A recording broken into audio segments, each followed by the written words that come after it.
महाराष्ट्र के रायगढ़ के खालापुर तालुका के खोपोली शहर के राहतवाड़े साईं बाबा नगर के social activist और शिंदे शिवसेना पार्षद मानसी कालोखे के पति और शिंदे शिवसेना एमएलए महेंद्र थोरवे के कट्टर समर्थक मंगेश कालोखे की दिन दहाड़े धारदार हथियार से हत्या कर दी गई। उसके बाद रिश्तेदारों, दोस्तों और कार्यकर्ताओं ने आरोपियों की जल्द गिरफ्तारी की मांग को लेकर आक्रामक रुख अपनाया। आज मंगेश कालोखे की पत्नी म्युनिसिपल वर्कर मानसी कालोखे ने प्रेस कॉन्फ्रेंस कर अपना पक्ष रखा। उन्होंने इस बेरहमी से हुई हत्या के मास्टरमाइंड और मुख्य आरोपी को ढूंढकर सख्त कार्रवाई करने की मांग की है।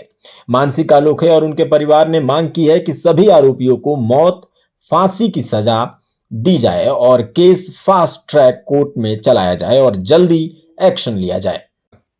गणेश विचार दादा, आज 12 दिवस हत्येला झालेला आहे, मात्र काही आरोपी त्यांना अटक केलेली आहे, मात्र काही आरोपी फरार आहेत, त्याबद्दल आपलं काय मत आहे? माझं मत आहे का आम्ही काल कोर्टात गेलेलो, त्यांची तारीख होती सुधाकर घारे, भरत भगत यांची, ते अटकपूर्व बेल मारत होते।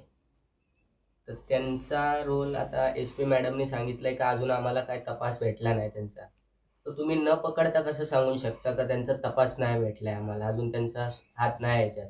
त्यांना पकडा आणि त्याच्यानंतर हे चौकशी करा, त्याच्यात त्यांचा हात आहे हे मी 100% सांगू शकतो। असे 10 कॉल भरत भगत यांचे 26 तारखेला गेलेले रवी देवकर यांना, असे 10 कॉल गेलेत आणि ज्या दिवशी घटना झाली त्याच दिवशी घरी गेलेले आहेत ते रवी देवकर भरत भगत यांच्या।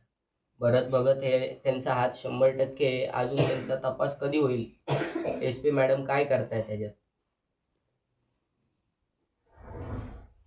आज ते जर त्यांना अटकपूर्व बेल दिली, ते येऊन आम्हाला मारतील। माझ्या 2 बहिणी आहेत, त्यांना धमकी देऊन गेलेले आहेत काही लोक। रवी देवकर यांच्या सोबत ते 4ही घरं गायब केलेली आहेत त्यांनी धमकी देऊन गेलेले आहेत। आम्हाला जीवाला धोका आहे आमच्या। ठीक आहे, ओके,